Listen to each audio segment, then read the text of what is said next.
แต่วันนี้เซพอนก็ตกใจได้บัดนี้นะเฮ็ดยังบ่ถึกเลยทุกคนพี่คนเฒ่านั่นแหละทุกคนจ้อยมันเบิ่งหน้านะพันเป็นภาพร้อนจนเดี๋ยวนี้เลยทุกคนคนลุกกราบทักทายสวัสดีทุกคนวันนี้จะมาอยู่กับ2เซพอนอีกเช่นเก่าเช่นเคยวันนี้ทุกคนฮู้บ่เซพอนสิเว้าหยังให้ทุกคนฟังนะทุกคนก็น่าสิฮู้เนาะเซพอนก็ได้ขึ้นต้นคลิปให้ทุกคนเบิ่งนะอันนี้ก็เป็นประสบการณ์เรื่องจริงเลยที่เซพอนเองเจอมากับตัวเลยทุกคนส่วนผู้ใดที่เชื่อเรื่องผีเนี่ยก็หยุดเบิ่งคลิปนี้ก่อนก็ได้ทุกคนถ้าผู้ใดบ่เชื่อเนี่ยก็เลื่อนผ่านเลยก็ได้บ่เป็นหยังทุกคนนะก็จะเป็นประสบการณ์ที่เจอมากับตัวนะทุกคนอันนี้ผู้ใดบ่เจอมากับตัวคือบ่ฮู้แท้ๆได้ทุกคนโปรดใส่วิจารณญาณในการรับชมเด้อคลิปนี้นะแล้วก็ยังมีอีกหลายเรื่องแหละที่เซพอนเคยเจอมานะทุกคนถ้าให้คลิปนี้ฮอด 50,000 คนเบิ่งแหละเซพอนจะมาเล่าอีกให้ทุกคนฟังอีกยังมีอีก 2-3 เรื่องนี่แหละทุกคนบ่ว่าจะเป็นเรื่องพญานาคอีหยังก็มีว่าเรื่องพี่ที่เซพอนเคยเจอมากับตัวนะทุกคนบ่ไล่ห่างเข้ามากับประเด็นเรื่องผีเลยเรื่องมันมีอยู่ว่านั่นนี้ตะกี้นะตอนสมัยเซพอนยังน้อยเนาะทุกคนอายุประมาณน่าจะ12 ปีนี่แหละทุกคนตอนนั้นนี่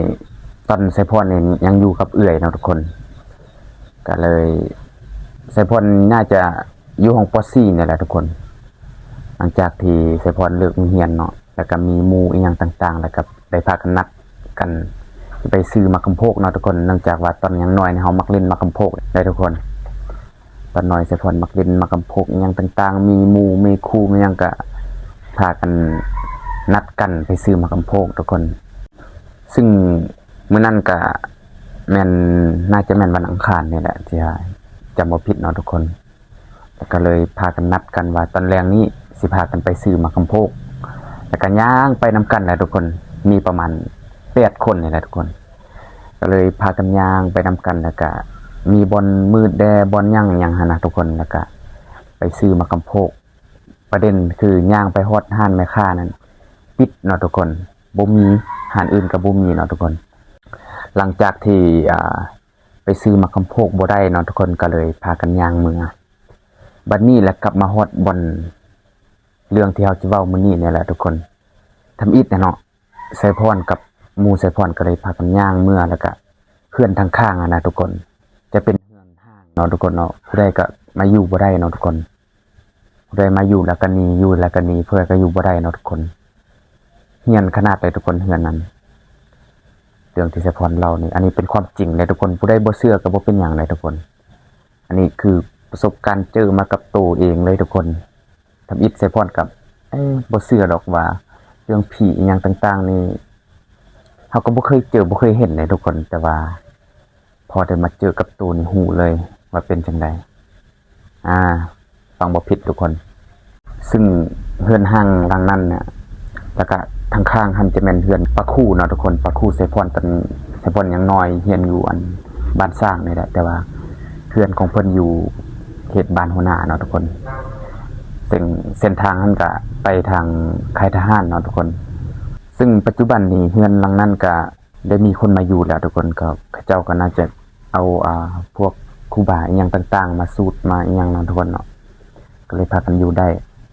แต่วันนี้แหละครับมาเข้าประเด็นเรื่องเลยบัดนี้หลังจากที่พากันย่างกายแถวเฮือนห้างทุกคนก็เลยผ่านทางเฮือนปะคู่ไสพรนะทุกคนมันจะมีตั้งคือเขาป่านะทุกคนทางตั้งอันจนเดี๋ยวนี้เนี่ยเขายังป่าได้ทุกคนเฮือนหลังนั้นก็คือแบบว่าเขาเจ้าจะฮู้นะทุกคนแล้ววันนี้ก็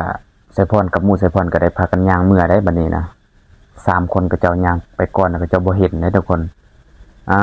บัดนี้ละไสพรกับหมู่ไสพร3 คนแล้วย่างผ่านไปแล้วเห็นได้ทุกคนทำอิฐนี่บ่แน่ใจทุกคนคิดว่าแม่นก็น่าจะแม่นเขาเจ้านั่งเล่นโทรศัพท์อย่างต่างๆนี่แหละแต่บัดนี้แล้วผู้ใดก็บ่มั่นใจได้ทุกคนก็เลยเอิ้นกันกลับมาเบิ่งอีกคืนทุกคนก็เลยได้บอกว่าเว้าน้ำเสียงนะคนเฮ้ยมึงหันเห็นคือกูบ่เมื่อกี้แล้วก็ว่าคือกันคือเห็นแหละคนนึงบอกว่าบ่เห็นเลยบ่เห็นหยังแล้วก็เอิ้นกับเจ้าทางหน้าเพิ่นกลับมาบัดนี้กลับมาเบิ่งคืนว่าแม่นที่ว่าสิ่งที่เฮาเฮ็ดนะมันแม่นหยังแท้วันนี้แล้วกลับคืนมาเบิ่งอีกสรุปแล้วยืนเบิ่งเนาะทุกคน คนลุกเลยทุกคนเบาเนี่ยพี่นี่นะมันตาลักษณะตามันเป็นคือแบบอันนะมักบีนะฮู้บ่ทุกคนมักบีน้อยนี่นะลักษณะวงกลมก็น้อยกว่ากล้องของ iPhone หั่นเนาะมันเป็นน้อยๆนั่นตาแบบคือไฟหั่นน่ะทุกคนบ่ได้แดงเลยแต่มันเป็นคือแบบลักษณะไฟหั่นนะแล้วก็หน้าหันเห็นน้อยเดียวทุกคนเป็นตายานขนาดเว้าแล้วคนคิงลุกเลยทุกคนแต่วันนี้สะพอนก็ตกใจได้บัดนี้นะเฮ็ดหยังบ่ถูกเลยทุกคนอธิบายหยังบ่ถูกเลยนะแบบว่าเฮ็ดจังไดวะแห้งเบิ่งมันก็คือว่าแห้งเบิ่งเฮานะทุกคนให้เอาหน้ามาเบิ่งเฮาจะนี่นะทุกคนจะครับยังเป็นเด็กน้อยเนาะทุกคนเนาะแต่เบิ่งค่านี้ลงมานี่เห็นแต่แถวนี้น้อยนึงเนาะทุกคนทำอิดคิดว่าเป็นคนลิ้นโทรศัพท์เนาะทุกคนแต่วันนี้เราเอาไปเอามาเบิ่งบ่แม่นทุกคนแบบเห็นแต่ค่านี้ลงมาแล้วก็ค่าลงมานี่บ่เห็นเลยทุกคนพี่คนเฒ่านั่นแหละทุกคนจ้อยมันเบิ่งหน้านะผังเป็นภาพร้อนจนเดี๋ยวนี้เลยทุกคนขนลุกเลยนี่แล้วมันพีกบันไดผมบอกทุกคนมันพีกวันมู่ใส่พ่อนั้น2คนเขาบ่เห็นเลยทุกคนก็เบิ่งนํกันอยู่แต่เขาบ่เห็นฟังบ่ผิดทุกคนเขาเบิ่งบ่เห็นมีแต่ใส่พรกับมู่ใส่พรอีก2คนเบิ่งเห็นเลยวันนี้ก็ตกใจได้บัดนี้ตั้งสตรีมหยังต่างๆได้แล้วก็พากันแล่นเมื่อเลยทุกคนผู้ที่บ่เห็นก็ย่านคือกันได้ทุกคนเขายินดูเขายินเฮาว่าเห็นผีเลยทุกคนก็เลยพากันแล่นบ่คิดชีวิตเลยนะทุกคนพากันแล่นเมื่อหลังจากนั้นพากันแล่นมาฮอดเฮือนไสพรนะทุกคนเฮือนเอื้อยไสพรนะแล้วบัดนี้คนหนึงอยากกลับเฮือนบัดนี้พอดีมานำกัน7คน8คนนี่แหละก็เลยได้พากันอดเมื่อส่งหมู่คนหนึง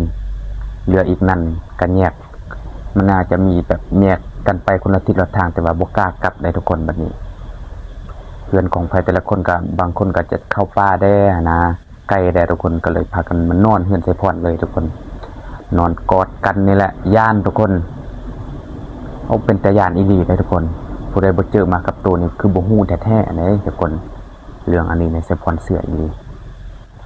บ่ลบหลู่เด้อผู้ใดบ่เชื่อก็อย่าลบหลู่อันนี้เจอมากับตัวแล้วก็ฮู้เลยว่าเป็นจังไดทุกคนแล้วก็ยังมีอีก 2-3 เรื่องนี่แหละทุกคนที่เจอมาถ้าผู้ใดมักคลิปนี้ก็อย่าลืมกดไลค์เด้อกดต่อไว้เพื่อจะได้พลาดคลิปใหม่ๆคันคลิปนี้มีคนเบิ่งฮอด 50,000 คนแล้วเสพรสิออกมาเว้าอีกยังมีอีก2เรื่องทุกคนคือเจอมาอันนั้นก็แห้งร้อนกว่านี้อีกทุกคนย้ำเด้ออันนี้เป็นเรื่องจริงเจอมากับตัวเองบ่ได้สร้างคอนเทนต์อีหยังต่างๆหรอกเว้าจากประสบการณ์ที่เจอมาทุกคนอันนี้คือความจริงเลยทุกคนใครมักก็อย่าลืมกดไลค์เด้อคลิปนี้อย่าลืมเด้ออย่าลืมกดไลค์คนละไลค์ขอคนละไลค์เพื่อเป็นกำลังใจเฮ็ดคลิปต่อไปมีคนเบิ่งคือเกษตรพรว่านั่นแหละคันมีคนเบิ่งฮอด 50,000 แล้วจะออกมาเว้าอีกยังมีอีกเรื่องนึง2เรื่องนี่แหละทุกคนแล้วก็เรื่องพญานาคอีหยังก็มีเบิดสำหรับคลิปนี้เกษตรพรก็จะขอจบซ้ำนี้แล้วทุกคนใครมักก็อย่าลืมกดไลค์เด้อเพื่อเป็นกำลังใจเกษตรพรในคลิปต่อไปบ๊ายบาย